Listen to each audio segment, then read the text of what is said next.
성경 말씀 마태복음 2장 1절 말씀부터 6절 말씀까지 같이 봉독하도록 하십시다.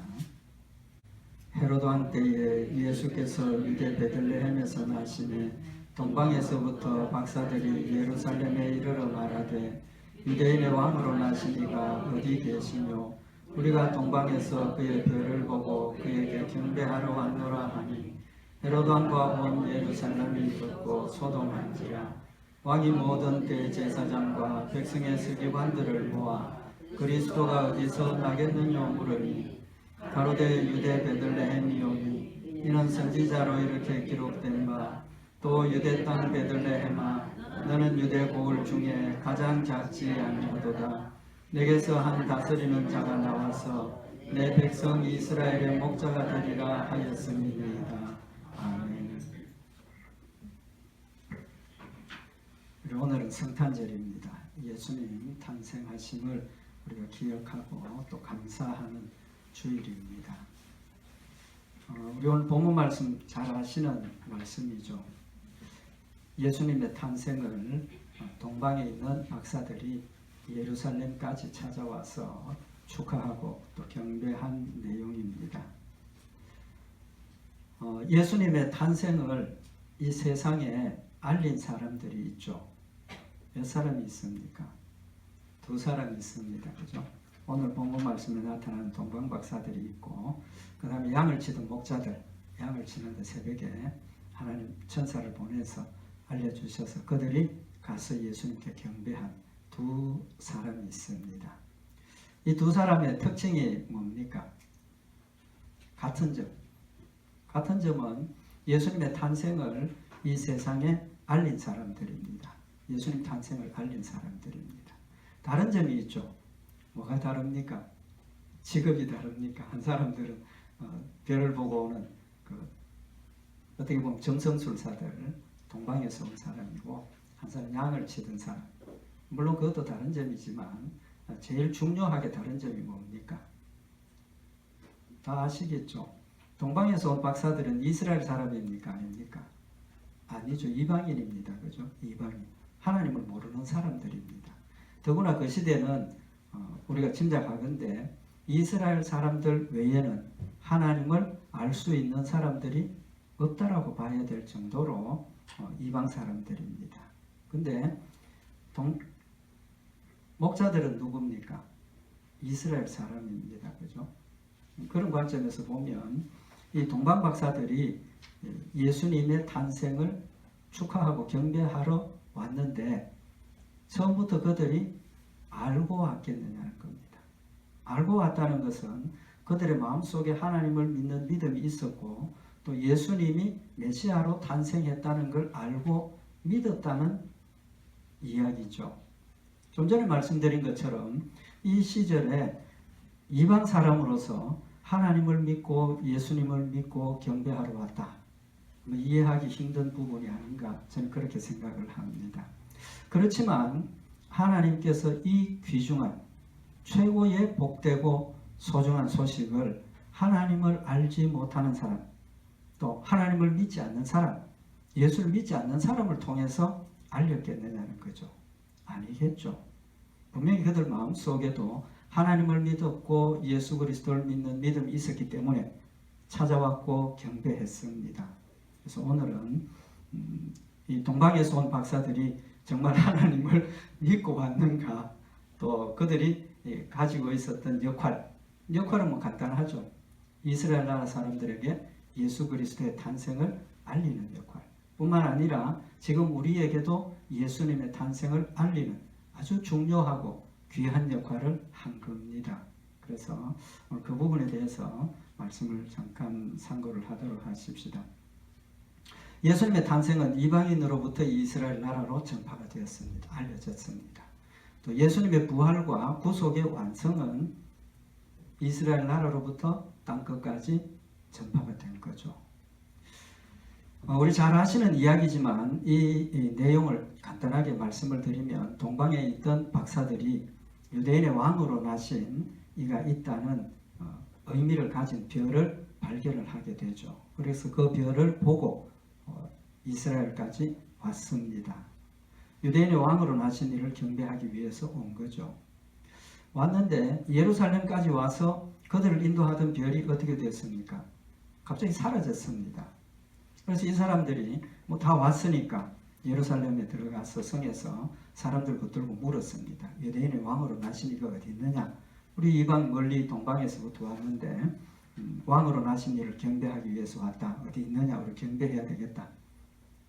예루살렘이 어떻게 됐습니까? 소동이 일었다 그랬죠. 여기 성경에 소동이라고 번역을 했는데 그 나라가 충격을 받고 예루살렘에 있는 사람들이 충격을 받고 난리가 난 겁니다. 뭐 실제말로 이런 일이 있을 수 있느냐, 무슨 일이냐, 뭐 이제 그렇게 막 들끓다 보니까 그 소문이 헤롯 왕에까지 들어간 겁니다. 헤롯 왕이 그 이야기를 듣고 이게 무슨 일인가? 그래서 동방 박사들도 불러오고 그 다음에 대제사장과 서기관들 불러서 그리스도가 어디서 나겠느냐 물었습니다. 대답을 잘했죠. 예, 우리 미가 선지자가 예언하기를 그 베들레헴에서 난다라고 했습니다. 그래서 이제 예수님이 어디 있다는 걸 알았지 않습니까? 그 동방 박사들이 예루살렘으로 다시 출발을 하죠. 가는데 갑자기 자기를 이때까지 인도해온 별이 다시 나타난 겁니다. 그래서 기뻐하면서 그 별을 따라갔더니 예수님이 계시는 마국간으로 인도를 한 거죠. 그래서 거기 들어가서 예수님께 예물을 드리고 경배를 하고 돌아오는 길에 하나님께서 박사들에게 헤롯에게로 돌아가지 말라. 왜 그렇습니까? 헤롯이 박사들을 보낼 때 나도 왕에게 경배하려고 하니까 너희들 가거든 장소를 알면 돌아가는 길에 나한테 알려주고 가라고. 사실은 헤롯의 마음속에는 어떤 마음이 있습니까? 유대인의 왕이 다시 나타난다는 건 자기 위치가 위험해지는 거죠. 제거하기 위한 목적이었습니다. 그래서 우리가 아는 것처럼 동방의 박사들이 가고 난 뒤에 헤롯이 속은 걸 알고 그 일대에 있는 2살 이하의 아이들을 다 죽이는 무참한 그런 일이 일어난 겁니다. 여기까지가 대충 내용인데 오늘 여기 우리가 핵심적으로 생각하려고 하는 게 뭐냐 하면 첫째는 이스라엘 백성들이 동방 박사들의 이야기, 다시 말하면 유대인의 왕을 우리가 경배하러 왔다는 그 이야기에 충격을 받고 소동이 일어난 이유가 뭐냐 하는 겁니다. 그 이유가 뭐겠습니까? 그 이유는 뭐냐 하면 이스라엘 나라 사람들은 이미 오랫동안 이스라엘 나라에 때가 되면 하나님께서 왕을 보내신다라는 예언을 들었고 믿고 있었던 겁니다. 사실은 지금도 이스라엘 사람들은 메시아가 오시기를 기다리고 있는 겁니다. 그들 기다리고 있는데 이방인이 와서 유대인의 왕이 어디서 태어났느냐는 걸 묻는 겁니다. 이해할 수 있겠습니까? 이해 못하죠. 이런 일이 어떻게 일어날 수 있느냐. 그래서 그들이 충격을 받은 겁니다. 어디서 우리가 그걸 알 수 있느냐 하면 헤롯 임금이 서기관 대제사장들을 불러서 묻습니다. 여기 오늘 본문 말씀 4절에 보면 왕이 모든 대제사장과 백성의 서기관들을 모아 그리스도가 어디서 나겠느냐 물으니, 그러니까 유대인의 왕이 어디서 나느냐라는 그 질문에 헤롯 임금은 그리스도가 어디서 나느냐는 걸로 이해를 한 겁니다. 그러니까 이스라엘 백성들도 똑같죠. 이 동방에서 온 박사들이 올 때 메시아냐 그리스도냐 알았다는 것을 우리가 좀 이따가 더 정확하게 말씀을 드리고 알 수가 있고, 그들이 이방인으로부터 그리스도가 태어났다는 소식을 들었으니까 충격입니까 아닙니까? 충격이죠. 그때만 해도 이방인과 이스라엘 사람들은 철저하게 구분을 하던 그런 시대입니다. 근데 이방인들이 와서 그리스도를 찾으니까 충격적이죠. 그래서 그 소문이 어떻게 됩니까? 온 예루살렘에 퍼지게 된 겁니다. 결과적으로 이방에서 온 박사들이 그리스도를 찾는 그 바람에 온 예루살렘에 있는 사람들, 심지어 이스라엘 나라 사람들 전부에게 메시아가 났다라는 소문이 나게 된 거죠. 그런데 어떻게 났겠습니까?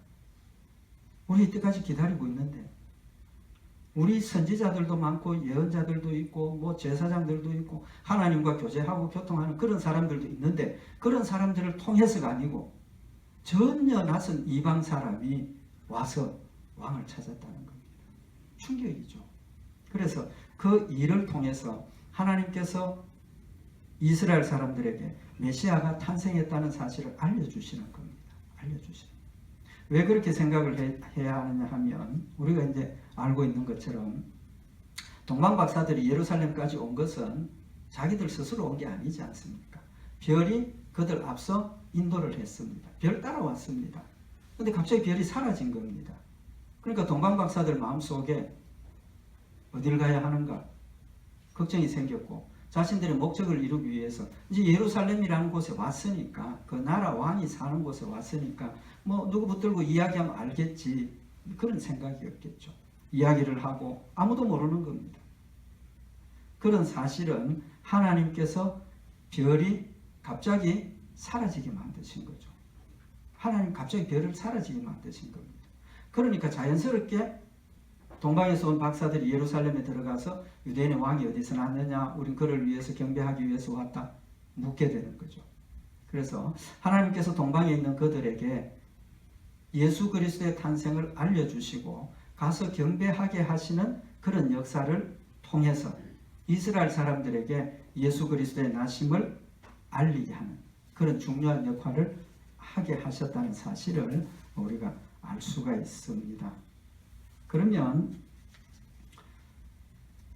동방 박사들이 정말 예수님을 믿고 왔느냐 하는 겁니다. 처음부터 메시아의 탄생을 믿고 그에게 경배드리고 그를 만나기 위해서 왔느냐 하는 겁니다. 처음에 말씀드린 것처럼 처음부터 믿음을 가지고 찾아왔습니다. 왜 그러냐면 몇 가지 이유를 우리가 생각할 수 있는데 첫 번째는 좀 전에 말씀드린 것처럼 지금 동방의 박사들이 이까지 예루살렘까지 베들레헴까지 찾아오게 된 이유가 하나님께서 그들에게 별을 보여주시고 그 별을 따라 오게 하셨다는 겁니다. 오게 하셨다. 그러면 그들이 처음에 여기 와서 물었던 게 뭡니까? 유대인의 왕이 어디서 났느냐? 유대인의 왕을 경배하러 왔다. 그렇게 우리가 볼 수가 있는데 그 유대인의 왕은 메시아라는 뜻입니다. 그죠? 근데 유대인 메시아라는 걸 그들이 모르고 유대인의 왕만 생각을 했다면 먼 곳에서 그까지 경배하러 올 이유가 있습니까? 없습니까? 인간적으로 생각하면 경배하러 올 이유가 없죠. 왜 그렇습니까? 만약에 로마의 왕이 태어났다. 그렇다면 뭐 올 이유도 있겠죠. 그때는 로마가 전 세계를 지배하고 있던 시절이니까. 근데 지금 이 시절은 이스라엘 나라는 나라가 망한 나라입니다. 나라도 망했고 뭐 로마의 그 왕이 섭정하는 지금 그런 나라인데 그런 나라의 왕손이 태어났다고 해서 그들이 찾아올 이유는 인간적으로는 아무것도 없다는 거죠. 그럼에도 불구하고 그들이 왔다는 것은 그들의 마음속에 우리가 지금 경배하러 가는 그가 이스라엘 백성들에게 약속하신 구세주, 이방인들을 구원하실 구세주라는 사실을 하나님께서 그들에게 깨닫게 하셨고 믿게 하셨기 때문에 하나님을 믿는 믿음을 가지고 구속의 역사를 하시는 하나님의 구속의 역사를 믿었기 때문에 왔다는 겁니다. 별을 보고 왔다는 건 좀 전에도 말씀드린 것처럼 우리가 일반적으로 알고 있는 것처럼 점성술사들, 그죠? 별을 보고 점치는 사람들. 그렇게 되어버리면 예수님의 탄생을 사술하는 사람, 우상숭배하는 사람들이 와서 알렸다. 그렇게밖에 안 된다는 겁니다. 하나님께서 그들의 마음속에 하나님의 구속의 사역을 알게 하시고 믿게 하시고 하나님이 그들을 보내신다는 사실을 그들이 철저하게 믿도록 하시고 가게 하셨다는 겁니다. 첫 번째 이유가 뭐냐 하면 오늘 지금 이 동방에서 온 박사들이 예수님을 경배하고 돌아갈 때 하나님께서 그들에게 나타나셔서 뭐라고 말씀을 하십니까? 마태복음 2장 12절에 보면 꿈에 헤롯에게로 돌아가지 말라 지시하심을 받아 다른 길로 고국에 돌아가니라. 하나님께서 헤롯이 예수님을 죽이려고 하는 그런 목적을 알았기 때문에 동방 박사들에게 헤롯에게 가지 말고 다른 길로 가라. 하나님께서 지시하시는 거죠. 그러니까 그들이 그 말씀을 순종했다는 것은 무슨 뜻입니까? 자기들 뜻대로 판단하고 별을 보고 찾아온 것이 아니라 하나님께서 그들에게 깨우쳐 주셨고 믿음을 가지게 하셨고 하나님께서 믿음으로 그들에게 명령을 하셨기 때문에 지시하셨기 때문에 그 말씀을 순종하고 여기까지 왔다는 사실을 지금 우리에게 가르쳐 주시는 거죠. 그러니까 믿음으로 출발을 했고 믿음으로 순종했다는 겁니다. 두 번째로 우리가 생각할 수 있는 게 뭐냐 하면 헤롯 임금이 좀 전에도 말씀을 드린 것처럼 헤롯 임금이 이들을 만나서 대제사장과 서기관들을 불러서 유대인의 왕이 어디서 태어났느냐 이렇게 질문을 한 게 아니고 헤롯 왕이 마태복음 2장 4절에 그리스도가 어디서 나겠느냐 그리스도라고 그랬습니다. 그리스도는 구세주를 이야기를 하는 겁니다. 메시아를 의미하는 겁니다. 이스라엘 백성들 마음속에 나라가 망하고 피폐해져 있을 때 하나님께서 왕을 보내서 다시 말하면 그리스도 메시아를 보내서 이스라엘 나라를 회복해 하신다. 자유를 얻게 하신다는 그런 믿음을 가지고 있는 겁니다.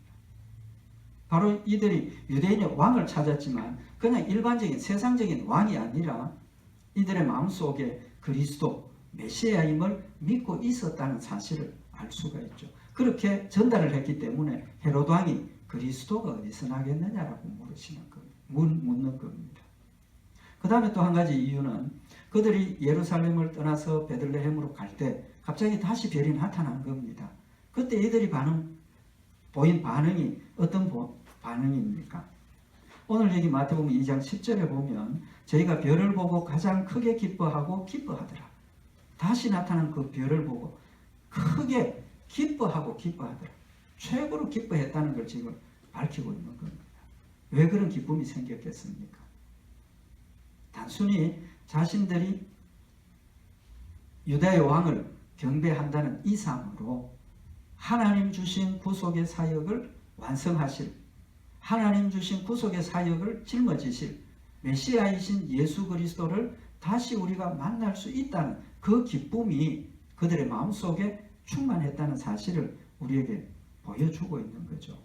누가복음 2장 10절에 보면 천사들이 목자들에게 예수님 탄생의 소식을 전할 때 뭐라고 전합니까? 누가복음 2장 10절에 보면 천사가 이르되 무서워 말라 보라 내가 온 백성에게 미칠 큰 기쁨의 좋은 소식을 너희에게 전하노라. 예수님의 탄생의 소식이 온 세상에 온 사람들에게 미칠 큰 기쁨의 좋은 소식이라고 말씀을 하셨습니다. 그러니까 이들이 가지고 있는 큰 기쁨의 그런 자세는 그들의 마음속에 메시아의 탄생을 믿고 있었고 그들 메시아를 만나서 경배할 수 있다는 그 기쁨이 그들 마음속에 가득 찼다는 사실을 우리에게 짐작하게 하는 부분일 수 있죠. 또 누가복음 24장에 보면 예수님 성천하셨습니다. 제자들 앞에서 성천하셨는데 그 제자들이 성천하신 예수님의 모습을 보고 느낀 그런 모습을 기록을 하고 있는데 누가복음 24장 51절에 보면 축복하실 때에 저희를 떠나 하늘로 올리우시니 저희가 그에게 경배하고 큰 기쁨으로 예루살렘에 돌아가 늘 성전에 있어 하나님을 찬송하니라. 부활하신 예수님 하늘로 승천하시는 그 모습을 보고 제자들의 마음속에 큰 기쁨이 충만했고 돌아와서 예루살렘에서는 어디에 있었다 그랬습니까? 늘 성전에 있었다. 늘 성전에 있었다. 구원의 그 기쁨이 하나님 주신 그 구원의 축복이 그들에게는 감사와 기쁨이 되었다는 사실을 표현을 하면서 큰 기쁨으로 예루살렘으로 돌아갔다. 오늘 여기 같이 나타난 별을 보고 기뻐하는 목자들의 모습을 우리가 볼 수가 있다는 거죠. 그 다음에 이제 목자들이 탄생하신 예수님의 자리까지 가서 경배를 했습니다. 그죠? 경배를 했습니다. 마태복음 2장 11절에 보면 집에 들어가 아기와 그 모친 마리아와 함께 있는 것을 보고 엎드려 아기께 경배하고 아기께 경배했다. 어머니와 아들이 같이 있는데 같이 경배한 게 아니고 아기께 경배했다. 그것은 우리의 믿음의 대상이 누군가 하는 것을 명백하게 밝혀주고 있는 겁니다. 마리아는 우리의 신앙의 대상이 아닙니다. 마리아는 우리의 기도의 대상이 아닙니다. 오직 예수 그리스도, 하나님만이 우리의 믿음의 대상이고 우리의 기도의 대상이고 우리를 구원하실 구속의 주님이시지 마리아의 그 포함이 안 되는 겁니다. 어쨌든 여기 엎드려 아기께 경배하고 아기께 경배했다. 그러니까 그들의 마음속에 이 아기가 비록 지금 갓 태어난 아기지만 우리를 구원할 메시아라는 사실을 명확하게 믿었다는 거죠. 믿었다는 겁니다. 믿음의 대상을 명백하게 지금 밝히고 있는 겁니다. 뿐만 아니라 예물도 드렸습니다. 그죠? 예물, 황금, 유황, 모략 세 가지 예물을 드렸습니다. 근데 만약에 처음에도 그런 말씀을 드렸지만 동방에서 온 박사들이 단순히 유대인의 왕을 찾았다면 왕이 이런 마구간에 있으리라고 생각할 수 있습니까? 없습니까? 생각할 수 없지 않습니까? 말구유에 태어난 사람이 유대인의 왕이라는 건 인간적으로는 절대로 용납할 수 없고 받아들일 수 없는 겁니다. 그럼에도 불구하고 거기에 들어가서 경배를 드리고 예물을 드리는 겁니다. 그들이 확실한 믿음이 있었다는 거죠. 그 다음에 이제 이 예물 드림을 이야기를 할 수 있는데 이 예물이 그들이 출발하기 전에 준비한 겁니까? 예루살렘에 와서 준비한 겁니까? 뭐 갑자기 생긴 겁니까? 당연히 출발하기 전에 준비한 거죠. 당연히 출발하기 전에 준비한 겁니다. 그렇다면 출발하기 전에 그런 예물을 준비했다는 것은 그들의 마음속에 지금 우리가 경배하러 가는 자가 누구라는 겁니까? 메시아라는 사실을 믿었다는 겁니다. 믿었다는 겁니다. 그 믿음을 가지고 그 메시아를 위해서 예물을 지금 준비한 것 명확하게 드러나지 않습니까? 그럼 여기 황금, 유향, 모략 이 세 가지 예물을 왜 준비했느냐는 겁니다. 그 영적인 의미가 있습니다. 황금의 의미는 뭐냐 하면 불변한다, 가장 귀하다 그런 뜻입니다. 그러니까 하나님의 약속의 불변 또 예수님이 왕이 되심을 의미하는 그런 의미를 가지게 되는 거죠. 하나님께서 왕을 보내셨습니다. 예수님 왕으로 오셨고 또 속죄의 양으로 오셨고 제사장이시기도 하고 이제 그런 의미를 지금 교훈을 하고 있고 유향은 어떤 의미가 있느냐 하면 출애굽기에 보면 하나님께서 제사를 위해서 여러 가지 준비물들을 명령을 하시는데 하나님께 향을 피워서 드리는 걸 명령을 하셨습니다. 매일 성소에 이제 그 향을 피워서 하나님 앞에 드리는데 요한계시록에 보면 그 향은 뭐라고 그랬습니까? 성도들의 기도라 그랬습니다. 기도. 이제 그런 의미를 영적으로 우리에게 가르쳐 주시는데 그 향을 만들 때 유향을 넣으라 그랬습니다. 유향을 넣으라. 그리고 그 유향을 넣어서 향을 만드는데 그 향은 사람들이 맡기 위해서 냄새 맡기 위해서는 만들지 말라 그랬습니다. 오직 하나님께만 드릴 수 있도록 그렇게 명령을 하십니다. 출애굽기 30장 37절에 보면 네가 만들 향은 여호와를 위하여 거룩한 것이니 그 방법대로 너희를 위하여 만들지 말라. 무릇 맡으려고 이 같은 것을 만드는 자는 그 백성 중에서 끊쳐지리라. 유향을 넣어서 하나님께 드리는 향을 만드는데 인간이 맡으려고 사람이 그냥 소소하게 맡으려고 만들지 말라는 겁니다. 이건 오직 하나님께만 드려지는 겁니다. 그러니까 유향을 드렸다는 것은 예수님이 유일하신 하나님이시라는 사실을 믿음으로 고백하는 의미가 거기 담겨 있죠. 그 다음에 모략이 뭡니까? 모략도 그 기름의 일종인데 모략은 두 가지로 성경에 기록이 되어져 있습니다. 하나는 모략 역시 기름을 만드는데 넣는데 그 기름을 관유라고 합니다. 관유. 그 관유는 어떤 때 쓰느냐 하면 성전에서 하나님께만 드려지는 기물들을 성별하게 구별할 때 깨끗하다 구별할 때 이 관유를 뿌리는 겁니다. 그 다음에 제사장이 위임식을 할 때 제사장으로 직임을 받을 때 머리에 관유를 부어서 기름 부을 때 관유를 씁니다. 그러니까 이 관유 역시도 일반적으로 우리가 사용하는 기름이 아니죠. 오직 하나님께서 거룩하게 구별했다는 의미를 가지게 하는 기름인 겁니다. 그래서 그 관유에 모략을 넣습니다. 그 다음에 예수님 돌아가시고 난 뒤에 시신을 장례 치를 때 니고데모가 뭘 준비를 합니까? 요한복음 19장 39절에 보면 일찍 예수께 밤에 나왔던 니고데모도 몰약과 침향 섞은 것을 100건쯤 가지고 온지라. 이에 예수의 시체를 가져다가 유대인의 장례법대로 그 향품과 함께 세마포로 쌌더라. 예수님의 시신을 장례 치르기 위해서 이제 정리를 하는데 거기에 몰약을 가지고 와서 시신을 발랐다는 겁니다. 그런 의미에서 보면 이 몰약은 예수님의 거룩하심과 또 뭘 준비를 한 겁니까? 죽으심에 대한 장례를 의미하는 것을 보여주고 있는 겁니다.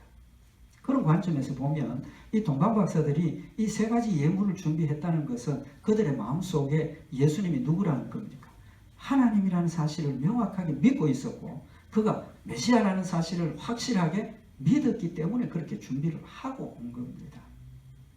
결론적으로 이 동방박사들은 출발부터 하나님께서 그들에게 믿음을 주셨고 그 믿음을 받아들였고 확실하게 자신들이 지금 가서 경배할 분이 메시아라는 사실을, 나의 죄를 구속하시고 내가 예수를 믿음으로 구원받게 하시는 구속주가 되신다는 사실을 명확하게 알고 믿고 그를 경배하러 왔다는 사실을 우리에게 교훈을 하고 있는 겁니다. 이스라엘 나라에도 대제사장들 많이 있었습니다. 이스라엘 나라에도 서기관들도 있었습니다. 이스라엘 나라도 열심히 하나님을 믿고 섬기는 사람들이 많이 있었습니다. 그럼에도 불구하고 예수 그리스도의 탄생을 세상에 알린 사람이 누구냐 하는 겁니다. 누구냐? 그 가운데 선지자들도 아니고 그 가운데 제사장들도 아니고 그 가운데 대제사장들도 아니고 이방인입니다. 이방인. 절대로 하나님을 알 수도 없는 그들을 하나님께서 택하셔서 그들을 예루살렘까지 보내시고 오히려 역으로 하나님을 믿고 섬기고 있는 그들에게 예수 그리스도의 복음을, 예수 그리스도의 탄생을 알리게 하셨다는 겁니다. 영적으로 우리에게 어떤 의미가 있습니까? 이스라엘 백성들이 지금 선민의식을 가지고 우리만 구원받는다. 우리만 택한 백성이고 이방인들은 구원받지 못한다. 그 생각이 맞습니까? 틀립니까? 틀린 거 아닙니까? 틀린 거 아닙니까? 만약에 그들이 주장하고 있는 것처럼 혈통적인 이스라엘 백성들만 구원받는다면 여러분과 저는 아무런 지금 소용이 없는 거예요. 지금 헛수고하고요. 하나님께서 말씀하신 이스라엘 백성이라는 의미는 영적으로 하나님께서 택한 백성이라는 의미라는 사실을 지금 이 시점부터 벌써 우리에게 가르쳐 주시는 거예요. 명백하게 밝혀 주신 거예요. 예수 믿는 우리가 아브라함의 후손이고 예수를 믿는 우리가 이스라엘 백성이라는 사실을 우리에게 지금 명백하게 교훈을 하고 있는 겁니다. 혈통적인 이스라엘 백성이라 하더라도 하나님 믿지 않으면 버림받았습니다. 구약 성경에도 이스라엘 백성임에도 불구하고 버림받은 자들이 많지 않습니까? 구약 성경에도 혈통적으로 이스라엘 백성이 아님에도 불구하고 구원받은 사람들이 많지 않습니까? 심지어 예수님의 족보에게까지 이름이 올라간 사람 중에 이방인들도 있지 않습니까? 이방인들도 있습니다. 하나님께서 이 말씀을 통해서 우리에게 주시는 중요한 교훈은 하나님의 택한 백성은 혈통이 문제가 아니고 창세전에 하나님께서 작정하시고 택하신 자들이라는 사실을 우리에게 교훈을 하고 있는 겁니다. 혈통적으로 이스라엘 백성이 아니지만 하나님께서 나를 창세전에 택하셨고 하나님을 알게 하시고 믿게 하셨기 때문에 우리는 예수를 믿게 되었고 하나님의 자녀가 되었고 천국의 소망을 가지고 이 자리에서 예수님 탄생을 기뻐하고 감사하면서 다시 한번 우리 마음속에 나를 위해서 이 땅에 오신 예수 그리스도를 마음에 새기고 하나님 주신 그 사랑을 기뻐하고 감사하면서 천국의 소망을 가지고 이후로도 믿음 안에서 살아야 되겠다는 그런 각오를 다지게 하는 시간을 가지게 하시는 겁니다. 예수 그리스도를 믿는 믿음은 전적으로 하나님께서 나에게 주신 축복이요 은혜라는 사실을 우리에게 교훈을 하고 있는 겁니다. 이 지식이 예수 그리스도를 아는 지식이 우리에게만 주어진 거라는 거예요. 얼마나 감사한지 모릅니다. 이게 얼마나 큰 기쁨인지 알 수 없습니다. 이것이 얼마나 큰 힘인지 알 수 없는 겁니다. 하나님의 놀라운 능력의 역사 가운데서 여러분과 제가 이 귀한 자리에 동참하게 되었고 하늘나라에서 한 소망을 가지고 살게 하셨다는 사실. 우리 오늘 다시 한번 마음에 새기고 우리의 삶이 하나님 살아계심과 예수 그리스도의 구주 되심을 나타내는 세상에 빛이 되고 소금이 되는 그런 복된 역사가 있는 우리 성도들이 되시기를 바랍니다. 우리 기도드리십시다. 사랑의 하나님 아버지, 혈통적으로 아브라함의 보손도 아닐 뿐만 아니라 하나님을 만나고 예수 그리스도의 소식을 들을 수 없는 저희들이었지만 하나님 창세전에 택하여 주시고 때가 되어서 우리에게도 이 귀한 소식을 알게 하시고 큰 기쁨과 감사를 느끼고 누리게 하신 은혜를 진심으로 감사를 드립니다. 이방에 있던 동방의 박사들을 통해서 하나님께서 축복의 소식을 알리셨던 것처럼 저희들 이 땅에 살아가는 삶이 죽어가는 영혼들에게 하나님 살아계심과 예수 그리스도의 놀라운 사랑과 은혜를 전하는 빛과 소금의 역할을 잘 감당하는 저희들 되도록 축복하여 주시옵소서. 늘 함께 하시고 성립케 하실 줄 믿고 감사드리오며 우리 주 예수 그리스도의 이름으로 기도드리옵나이다. 아멘.